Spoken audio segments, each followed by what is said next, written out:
নির্বাচনের আবহে নতুন করে বিতর্ক কেন্দ্রের রাজ্যের মুখ্য নির্বাচন আধিকারিক মনোজ আগরওয়ালের। জেলা সফরে গিয়ে তার আচরণ ঘিরে গুরুতর পক্ষপাতিত্বের অভিযোগ তুলল শাসক দল তৃণমূল কংগ্রেস। মঙ্গলবার কলকাতায় সাংবাদিক বৈঠক করে দলটির পক্ষ থেকে দাবি করা হয়, নন্দীগ্রামের মতো স্পর্শকাতর কেন্দ্রে সফরকালে এক বিজেপি নেতার গাইডলাইন মেনে গ্রামে ঘুরছেন তিনি। এই অভিযোগ ঘিরে রাজনৈতিক মহলে তীব্র চাঞ্চল্য ছড়িয়েছে।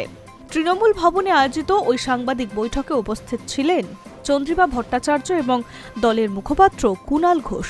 তাদের দাবি, ভোট ঘোষণার পর প্রশাসনিক নিরপেক্ষতা বজায় রাখার কথা থাকলেও বাস্তবে তার উল্টো চিত্রই সামনে আসছে।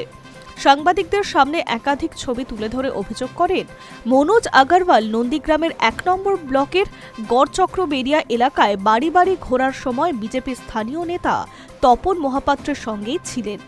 তৃণমূলের বক্তব্য অনুযায়ী রবিবার দুপুরে নন্দীগ্রামের বঙ্কিম মোড়ে পৌঁছান মুখ্য নির্বাচন আধিকারিক। সেখানে সাদা জামা ও কালো প্যান্ট পরিহিত এক ব্যক্তির সঙ্গে তাকে কথা বলতে দেখা যায়। পরে জানা যায় ওই ব্যক্তি তপন কুমার মহাপাত্র, বিজেপির কালীচরণপুর অঞ্চল কমিটির কনভেনার। অভিযোগ, তার নেতৃত্বেই একাধিক বাড়িতে যান সিইও। শুধু তাই নয়, গড়চক্রবেড়িয়া এলাকায় ২৩৭ নম্বর বুথে যাওয়ার সময় বিজেপির বুথ সভাপতি রামপদ নায়কের উপস্থিতি ছিল বলে তৃণমূলের দাবি।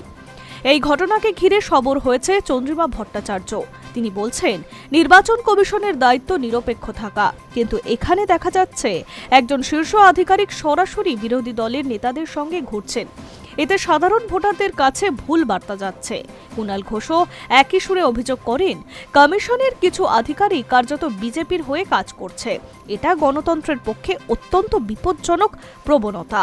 শুধু এটাই নয়, তৃণমূল আরও অভিযোগ করেছে, রাজ্যে বিপুল সংখ্যক বৈধ ভোটারের নাম বাদ দেওয়া হয়েছে।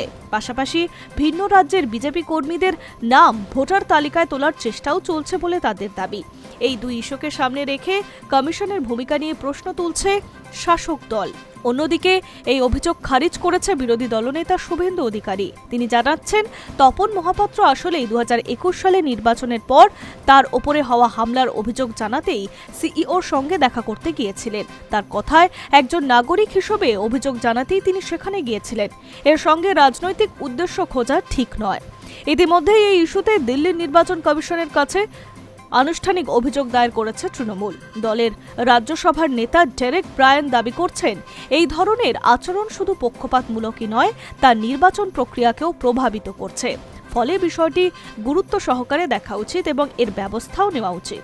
ঘটনার পর নির্বাচন কমিশনের তরফে কোনো প্রতিক্রিয়া পাওয়া যায়নি, তবে ভোটের মুখে রাজনৈতিক উত্তাপ যে বাড়ছে তা বলাই বাহুল্য। Hi news network.